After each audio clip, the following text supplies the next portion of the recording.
Next guest has a new piece on knowyourvalue.com about how the fight for freedom, equality, and power is fundamental to democracy, not just for Iranian women, but for everyone, and even true here in the U.S.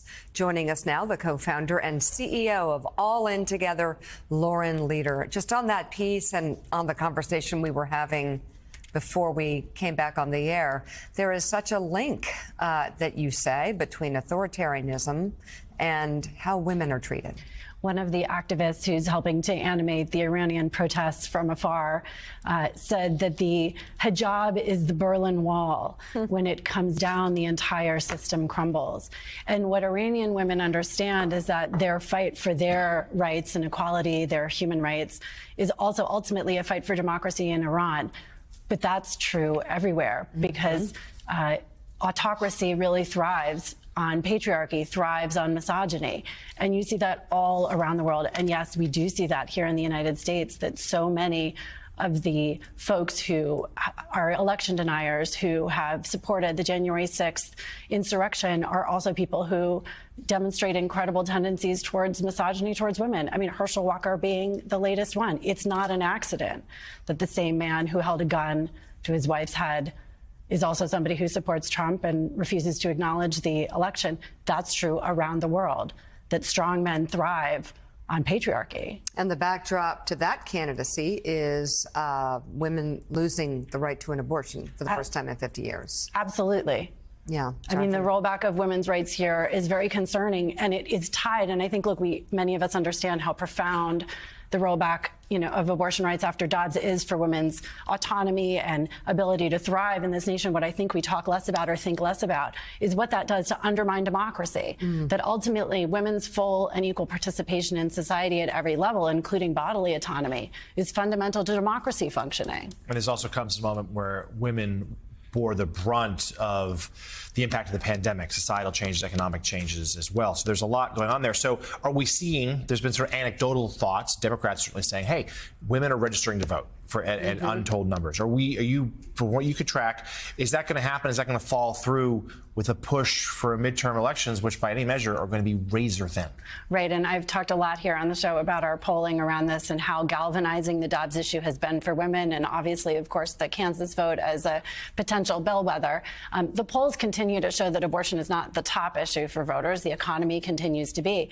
But in places around the country where there are very thin margins, where the turnout of independent women, just even a marginal increase in the turnout of younger women, of black voters, that can have a hugely transformative effect on the outcomes of the election. So I do think, and our polls continue to show this, that this is a transformational issue in American politics, as it should be. And the thing that speaks to me from what you are saying is I'm hearing it both in the faith community and the black community, misogyny becoming more acceptable. I literally have black men calling my radio show saying, well, we've got enough black women in power, Ketanji Brown Jackson's in the Supreme Court.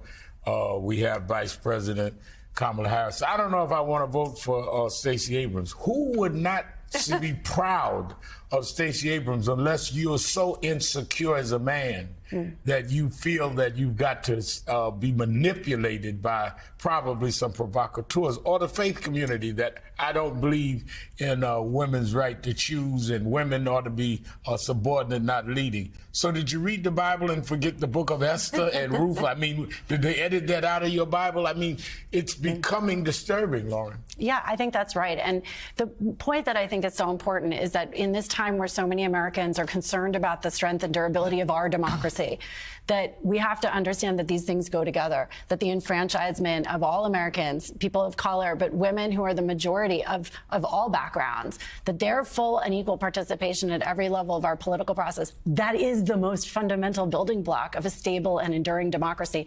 We see it in Iran. We know it to be true in Afghanistan and everywhere around the world where women's rights have been repressed. Those are the most repressive regimes for democracy for all. And that is true here, too. Joe. Yeah, Lauren, thank you so much. I greatly appreciate it.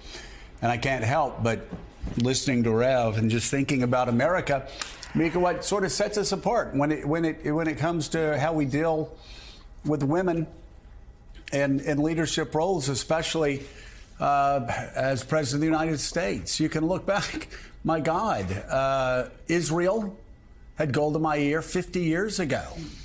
India, Benazir Bhutto, you can go around the globe. The United Kingdom, Great Britain, they're obviously the most important person on the world stage for them, projecting outward from Britain. Queen Elizabeth, the entire era shaped by this woman. And in her time as queen, there were 3 women who were British prime ministers.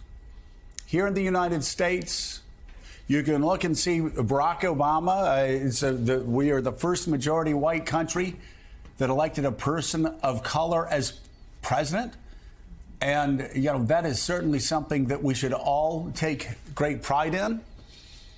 It undercuts what communist countries have been saying about us for years. But when it comes to women,